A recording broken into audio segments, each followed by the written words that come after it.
E após o acidente em Minas, o governo de São Paulo ofereceu equipes da Polícia Científica para auxiliar.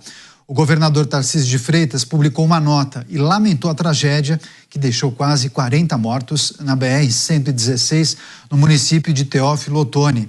O ônibus partiu de São Paulo com cerca de 45 passageiros e tinha como destino Vitória da Conquista, na Bahia.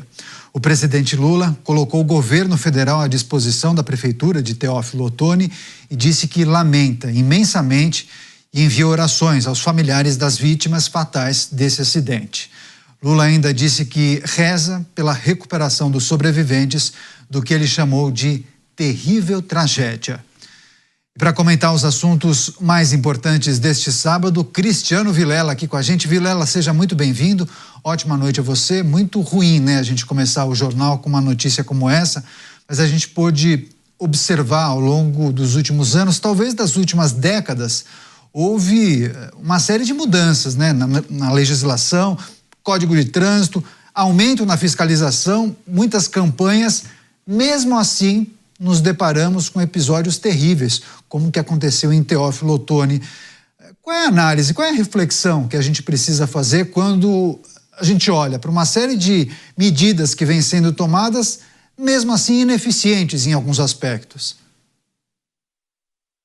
Uma ótima noite a você, a todos que acompanham o Jornal Jovem Pan. Infelizmente, mais uma notícia ruim, mais uma tragédia envolvendo um número grande de pessoas, número grande de vítimas, de famílias destruídas com esse acidente trágico. Você lembrou bem que nos últimos anos tem se intensificado uma série de medidas, uma série de campanhas preventivas no sentido de evitar esse tipo de acidente, as consequências graves desse tipo de acidente, mas não podemos esquecer que existem uma série de outros elementos que ainda faltam no nosso país. Quando a gente trata das rodovias do país, das estradas de todo o Brasil, infelizmente a gente vê que nós estamos anos-luz atrás de outros países com estradas realmente que carecem, na sua maioria. Temos boas exceções, mas na sua imensa maioria as rodovias do Brasil carecem de mais estrutura, de mais segurança, seja no sentido de evitar vítimas fatais, como vimos nesse episódio, por exemplo,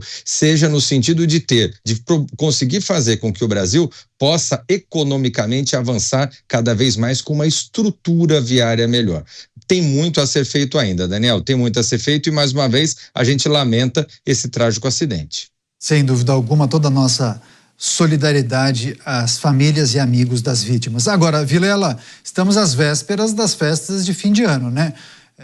Milhões de pessoas certamente irão se deslocar, irão pegar as estradas pelo Brasil, e o que nós precisamos alertar as pessoas que nos acompanham, o que compete às autoridades, ao poder público e o que compete também ao cidadão, ao pedestre, ao motorista. É preciso que todos façam a sua parte, né?